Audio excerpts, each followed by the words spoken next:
Chapter 7 A New Home. The next morning it was raining. Oliver woke up. His left arm was covered with blood. He got up slowly and tried to wake. He saw the country house and thought, perhaps the people in that house can help me. He knocked at the door and fell to the ground. Mr. Gills and Mr. Brittles opened the door. A boy, said Mr. Gills. Then he saw the blood on Oliver's clothes.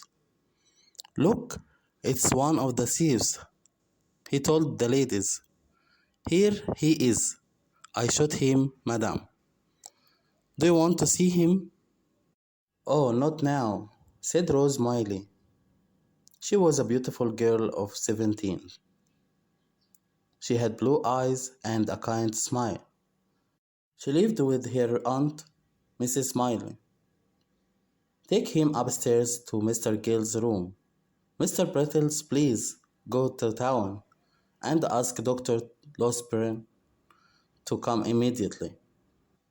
When Dr. Losberne arrived, he said, what a terrible thing! Thieves in the night? Are you ladies well? Yes, thank you.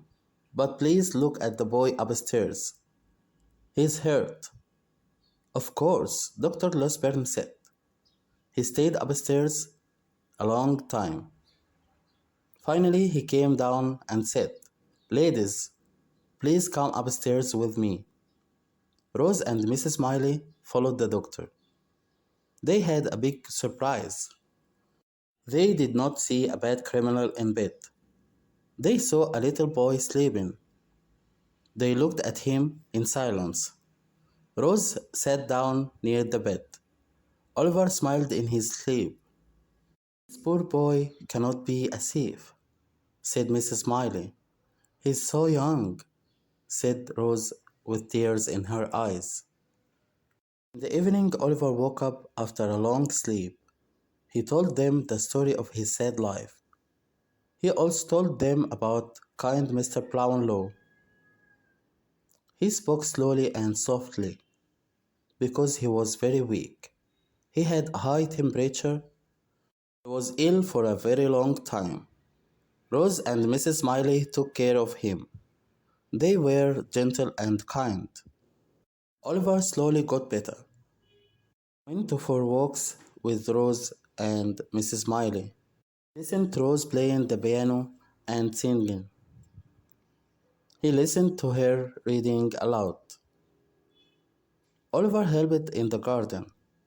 After some time, a kind old man gave him lessons every day. 3 months passed, and Oliver was very happy. He loved Rose and Mrs. Smiley with all his heart. What can I do for you? Oliver asked Rose and Mrs. Smiley. You were so kind to me when I was ill. Rose smiled and said, we are very happy you are here with us. Mrs. Smiley and Rose took Oliver to their country cottage. It was a lovely place. There were trees and flowers everywhere. Oliver became strong and healthy. The country is very different from the noisy city. I love the country, Oliver said. After 3 months, they returned home. One afternoon, Oliver sat at his desk near the window. He studied his lessons. Suddenly, he saw two men at the window. Oh no, it's Vegan and another man. Oliver thought. Vegan was with a strange man called Monks. Monks was tall and had an angry face. He wore a black coat. Vegan said to Mr. Monks, that's the boy. Yes, it's Oliver, said Monks. Oliver jumped up. The two men ran away. Vegan, Vegan, cried Oliver. Two servants came into the room and said, what's happening here? I just saw Fagin and another terrible man, Oliver said. His face was white. The servants ran out into the garden. They looked for the two men but did not find them.